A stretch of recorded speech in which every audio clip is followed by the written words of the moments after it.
এই পুখুৰীটোত সুন্দৰকৈ খেলি থকা মাছবোৰ দেখি সঁচাকৈ মোৰ বহুত ভাল লাগিল। সিহঁতৰ বাবে ময়ো খাদ্য লৈ আহিছোঁ, সেয়ে সিহঁতক ছটিয়াই দি আছোঁ।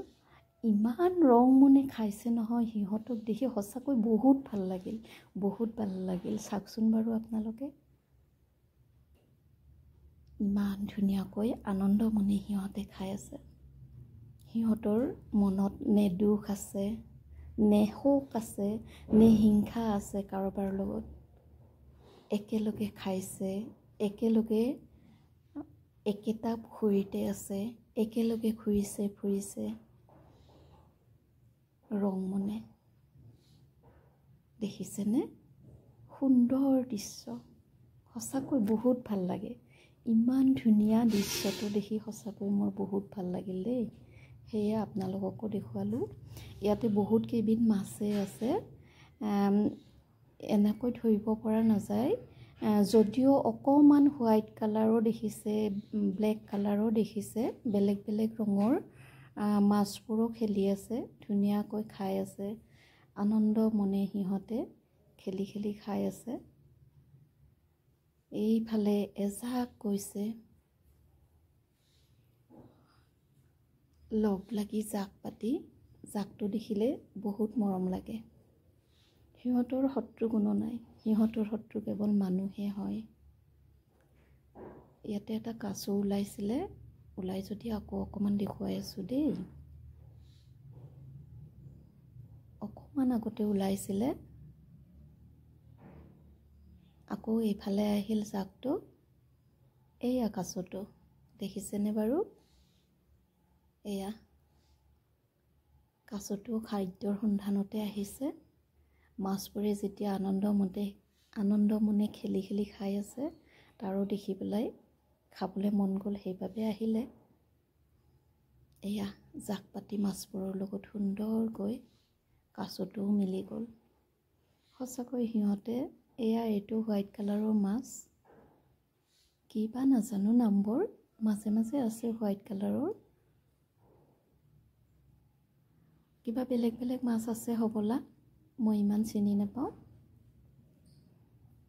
পানীত ইমান ধৰিবও নোৱাৰি নহয়।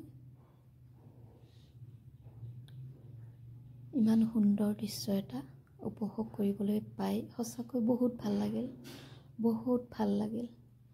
এয়া জাকটো এইফালে আহিছে, সিহঁতে এইফালে সেইফালে গৈ থকা দৃশ্যটো দেখি বহুত ভাল লাগে। এয়া জাক পাতি আকৌ এইফালে গ'লগে। যিফালে খাদ্য পায় সেইফালে সিহঁতে পটককৈ দৌৰ মাৰি যায়গে, খাদ্যখিনি খাই আকৌ এইফালে আহে। এইবাৰ জাকটো একেলগে তালৈকে গ'ল। সিহঁতৰ শত্ৰু কেৱল মানুহে হয়। এয়া গছৰ পাত খাবলৈ আহিল চাগে, কাছ হয় এইটো, ডিঙিটো মেলিছে, ধৰিব পাৰিছেনে?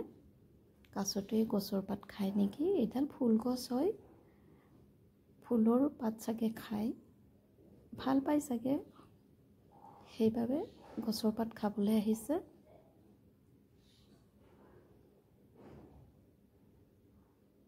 গ'লগে। সিহঁতে যদিও আহে খাদ্য খাবলৈ, অকণমান ভয় ভাবো থাকে, কাৰণ সিহঁতৰ শত্ৰু কেৱল মানুহে হয়। এনেদৰে খাই থাকোঁতেই যদি সিহঁতক ধৰি পেলাই, সিহঁতৰ আৰু জীৱন চেচ, হয়নে? সিহঁতৰ আনন্দ মনে খেলি খাই থকা দৃশ্যটো সঁচাকৈ মোৰ বহুত ভাল লাগিল। কিছু সময়ৰ বাবে মই যেন সকলো দুখ পাহৰি গ'লোঁ। সিহঁতক দেখি দেখি সিহঁতৰ লগতে সিহঁতৰ আনন্দখিনি ময়ো উপভোগ কৰিবলৈ ল'লোঁ, সেইবাবে মই পাহৰি গ'লোঁ। যেনেদৰে বৰ্তমান শাওণৰ মাহ, শাওণৰ পথাৰত যেনেদৰে ৰোৱনী হালোৱে খেতিয়কক, পথাৰত থকা যিসকল মানে খেতিয়ক, তেখেতসকলক হালোৱে বুলি কয়, আৰু যিয়ে ৰোৱা পোতে তেওঁলোকক ৰোৱনী বুলি কয়। বহুতে জানে। ৰোৱনী হালোৱে যেনেদৰে শাওণৰ পথাৰত ভৰি পৰে, দৃশ্যবোৰ দেখি সঁচাকৈ বহুত ভাল লাগে। শাওণৰ পথাৰ বোকা পানীৰে ভৰি পৰিছে, তাৰ মাজতে ৰোৱনী খেতিয়ক লুতুৰি পুতুৰি হৈ